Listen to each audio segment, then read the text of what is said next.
बिस्मिल्लाहिर्रहमानिर्रहीम। अस्सलाम वालेकुम वरहमतुल्लाहि वबरकातुह। आज हम बात करेंगे ख्वाब के अंदर बिल्ली को देखने के हवाले से। इसकी मुख्तलिफ सूरतें हैं और हर एक सूरत की अलग अलग ताबीर है। अगर आप इन तमाम सूरतों की ताबीरें जानना चाहते हैं तो इस वीडियो को आखिर तक लाजमी देखें। ख्वाब के अंदर बिल्ली को देखना। बिल्ली एक फसादी चोर है। अगर ख्वाब में बिल्ली को घर आते हुए देखे तो दलील है कि इस बंदे के घर चोर आएगा। ऐसा ख्वाब देखने वाले को चाहिए कि वो सदका खैरात करे, क्योंकि सदका हर किस्म की मुसीबत को टाल देता है। ख्वाब के अंदर बिल्ली का दूध पीना किसी से लड़ाई होने की अलामत है। अगर कोई शख्स ख्वाब के अंदर ये देखे कि बिल्ली घर से कोई चीज़ खा गई है या कोई चीज़ ले गई है ख्वाब के अंदर, तो दलील है कि चोर उसके घर से कोई चीज़ ले जाएगा।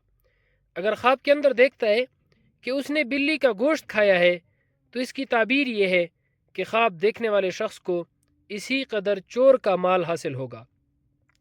ख्वाब के अंदर काली बिल्ली को देखना आफत में, मुसीबत में मुब्तला होने की अलामत है। ख्वाब के अंदर बिल्ली को हमला करते हुए देखना सख्त बीमारी में मुब्तला होने या सख्त बीमार होने या किसी मुसीबत में गिरफ्तार होने की अलामत है। ख्वाब के अंदर बिल्ली को मारना बीमारी से शिफा पाने, रंज व तकलीफ से निजात पाने, चोर को मारने और उस पर काबू पाने की अलामत है। ख्वाब के अंदर बिल्ली की आवाज़ सुनना ये इस बात की दलील है कि इसको चोर से खौफ होगा।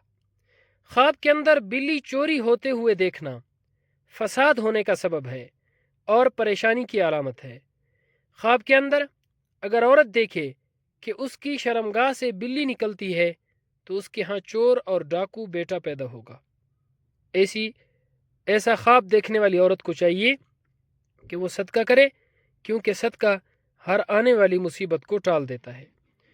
ख्वाब के अंदर बिल्ली का पेशाब से निकलना किसी औरत के लिए ये बेटी पैदा होने की अलामत है।